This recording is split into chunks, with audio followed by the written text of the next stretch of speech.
Right, I am finally sitting down to film this video that I've promised you guys for like over 6 months. Today I'm going to be talking to you about the bullet journal, what it is, why it exists, and how I incorporate it into my life. This video might be really long, it might be really overwhelming, and you might finish watching it thinking, what am I meant to do with all this information? But I promise it will all make sense. I discovered the bullet journal around this time last year, so January 2016, and I've been using it for a year. It's a journaling system to help you use your notebook, so your work notebook, to its best ability. And I'm a stationery geek, I love stationery, but I've always found that the sort of notebooks you buy in shops are just so structured and so limiting. And I never really know what to do with like a plain notebook. When I'm given a plain notebook as a gift, I just like end up making such rough, scrappy notes in it, losing everything. It's so disorganized and not at all productive. So a guy called Ryder invented a system called bullet journaling, and it's very clever. Now what I would recommend you do right now is pause this video,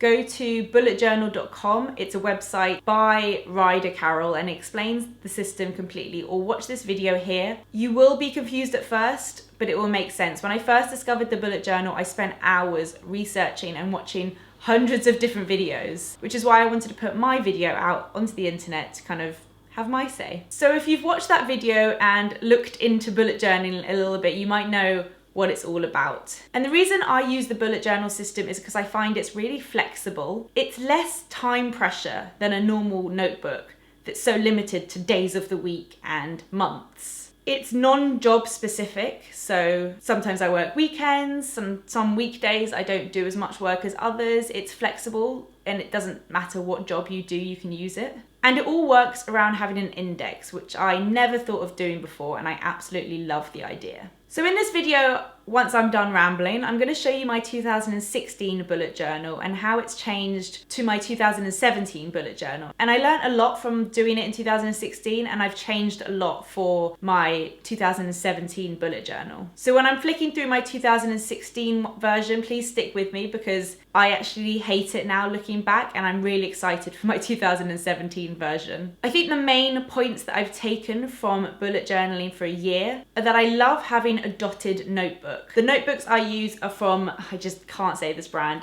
LEUCHTTURM 1917. You can get them on Amazon. Last year I just got a plain one with dots. This year I actually got the bullet journal version. They've collaborated with bullet journal to create one, and I'll talk through that when I'm flicking through. But having a notebook with dots in, I never really knew the purpose of them before. I'd always seen them and thought, why would you ever want a notebook with dots in it?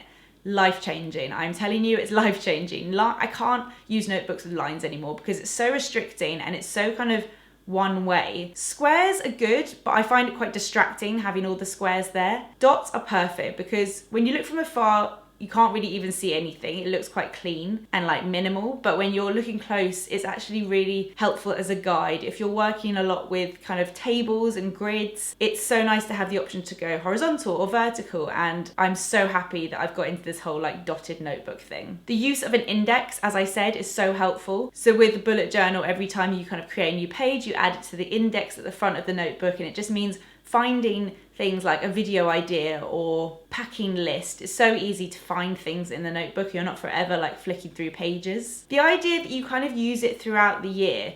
So the notebook is plain and blank until you create the page. So I don't know if I'm going to be able to explain this properly, but as you're adding the pages in yourself, you're creating the notebook. It's not like a normal notebook where you open it and all the pages are already laid out for you. It's flexible because one week I can do a day-to-day diary, the next week I can just do some brainstorming, and I love that about it. The whole bullet journal system works around having a key, and as you would have seen in the explainer video, the key is all about moving tasks, like scheduling them ahead or ticking them off. And although I don't stick to that completely, it is helpful to have it when doing lists. Before I would have just done ticks, but now if I decide I actually haven't got time to do that task today, I can move it and do it another week. A lot of this isn't going to make sense, but I promise once you've kind of done all your research, it will all become clear. So I feel like what you really want to see is my actual bullet journal. So I'm going to start by flicking through my 2016 one. A lot of the stuff in it is quite private, which is why I've put off doing this video for so long, because I can't show you inside my work diary. But I'm going to try my best to show you as much as I can, and I'll probably have to blur things out. And then I will talk you through my 2017 one, which I haven't started filling in properly yet, so I can really show you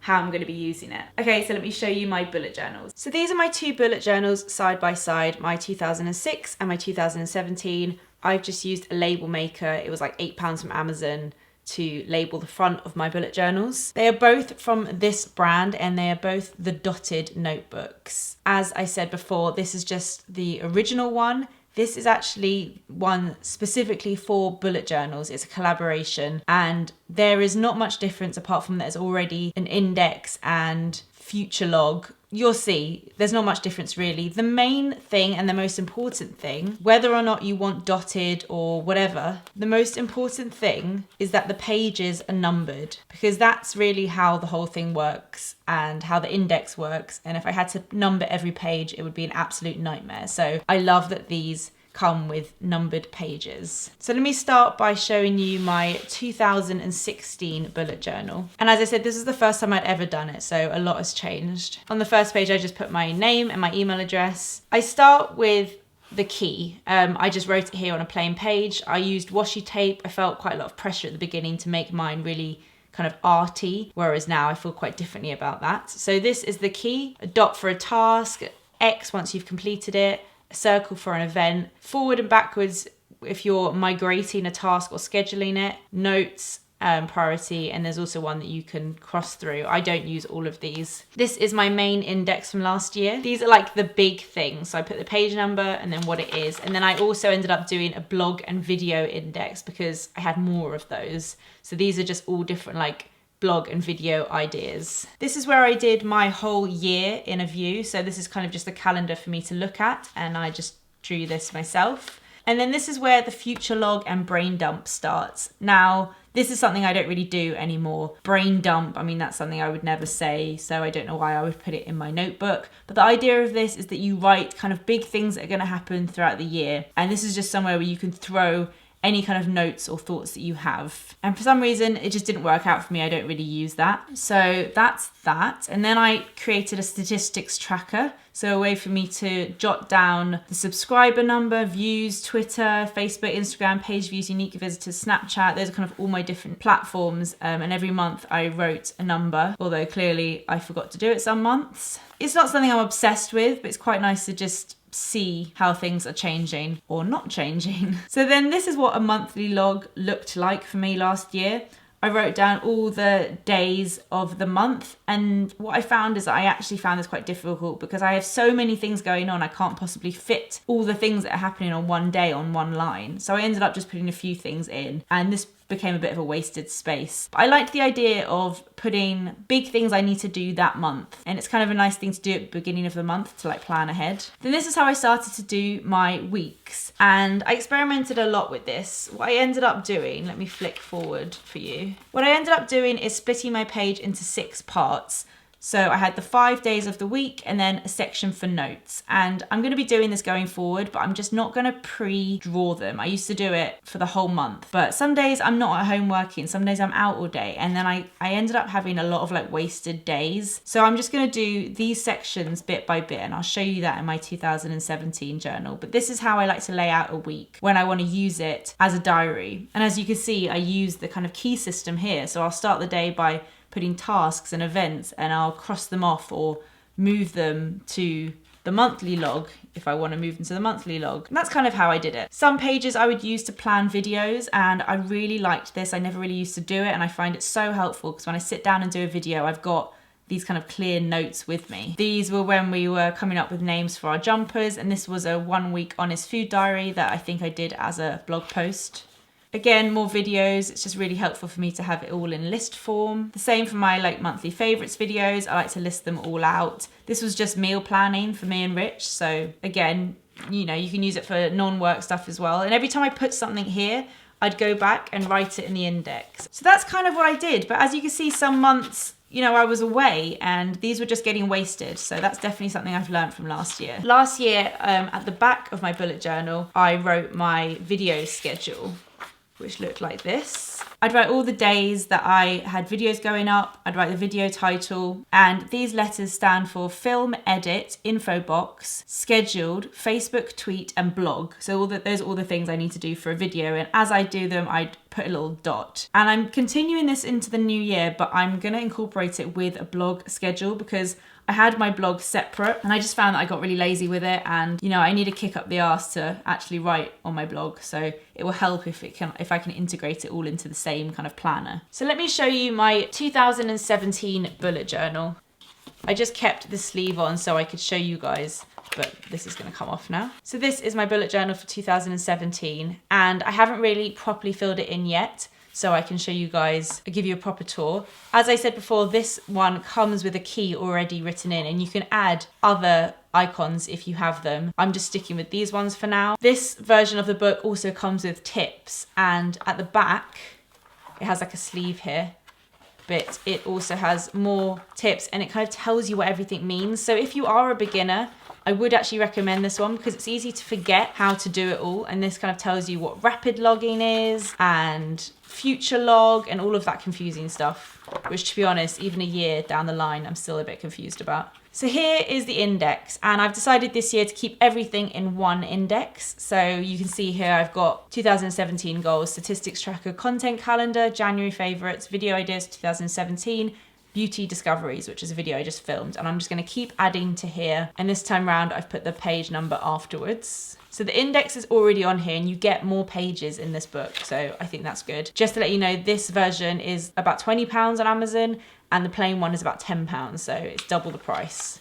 So this is what my future log looks like this year. I've split it over 4 pages. I've done a little calendar so it doesn't take up too much space, and you can see I've done it over 4 pages. So what I'm planning on doing here is using bullet points like this. I'm just listing the big things that are happening. So not every little detail, not every little meeting, but if I'm going on holiday or if I've got a special content planned. I haven't filled this in yet, but I will do that. So it's really nice to look at, and you can plan ahead for the year. I find that really satisfying. So that's what my future log looks like. And it can take a while to set all these things up. You know, I spent an evening doing this in front of the TV, and once it's done, it's done. 30th birthday. This page is going to be for my 2017 goals. It's pretty much just like the video I did on my New Year's resolutions, but I'm going to add in some more specific work goals. And then I've also created a statistics tracker. I thought this year it would be easier to see it going down. Last year I did the months that way. So this is YouTube subscribers, YouTube views,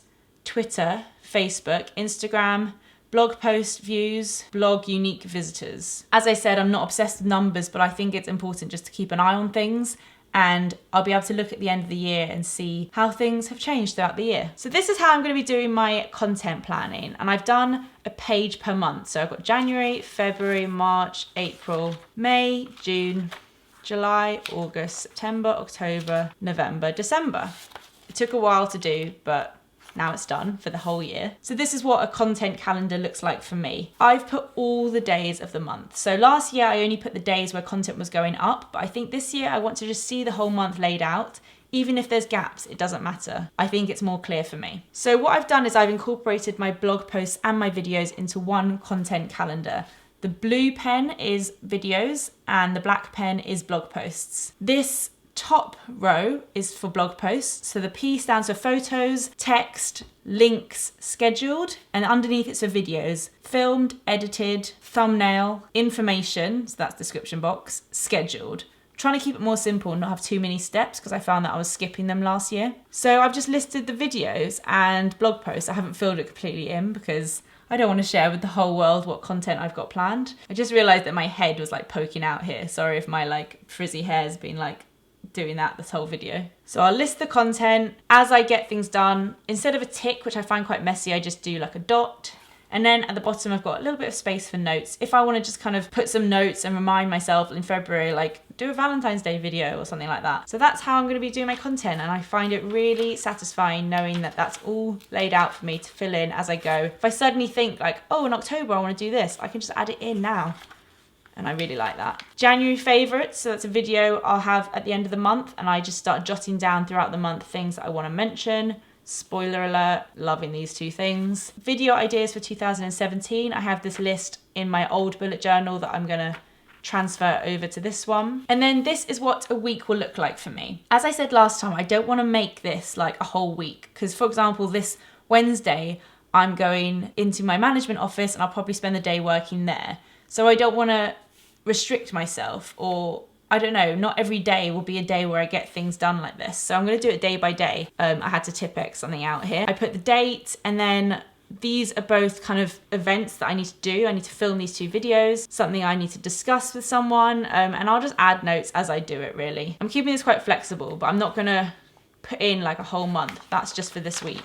And then I've got a list for a video, my best beauty discoveries 2016. If you haven't seen it, I will link it. It will pop up on the screen there. So again, I'm just going to be using this for planning videos. And I think I'm going to be doing more of this in this bullet journal. Less of this, because I quite like using my phone for lists, more for video planning. And that's kind of it. The rest is all blank for now. I'm just going to go with it and see where it takes me this year. But I much prefer my 2017 bullet journal. I'm really happy with it. I'm obviously keeping my 2016 one, and I'm really glad that I just went for the black, kept it really simple. I'm going to try and not overcomplicate it this year. I know some people go really arty with theirs, and I think that's great, but for me, keeping it really simple is the whole point. Otherwise, I think it will completely overwhelm me. I hope that I showed that clearly for you guys, and if you have any specific questions about my bullet journal, please just leave me a comment. I'll try to reply to as many as possible. I'm not an expert, I'm just kind of figuring it out as I go, but it works for me. So I hope you guys enjoyed having a look through my 2016 and 2017 bullet journals. Sorry if this has blown your mind. I went through exactly the same thing this time last year, but just my one tip would be don't rush it. I know right now you're thinking, oh my God, I want to buy a notebook and I want to do this, and I'm really excited to buy all the pretty pens, but just take your time. Think about what notebook you want, because I think it's really nice to stick with one for the whole year and not have to keep changing it because you want to redo it. It's not meant to be perfect. Some of the pages in my bullet journal I hate, but it doesn't matter because you move on and it changes as you change throughout the year. So take your time, think about what notebook you want. Don't worry about the pens. I mean, you can make it as creative or not creative as you want. Some people are really arty with theirs and some people are really minimal with theirs. Do your research, and I hope this has kind of inspired you to get into the bullet journal thing, and I hope it's shown you that you don't have to do it exactly the way it's meant to be done. You can be flexible with the kind of rough idea of a bullet journal. I've linked my last video here if you would like to check it out. Please also don't forget to subscribe to my channel if you would like to see some more videos. And I will also link a recent blog post here if you'd like to go have a read. Thank you guys so much for watching this video. I hope you have a really good week ahead, and I'll see you soon. Bye.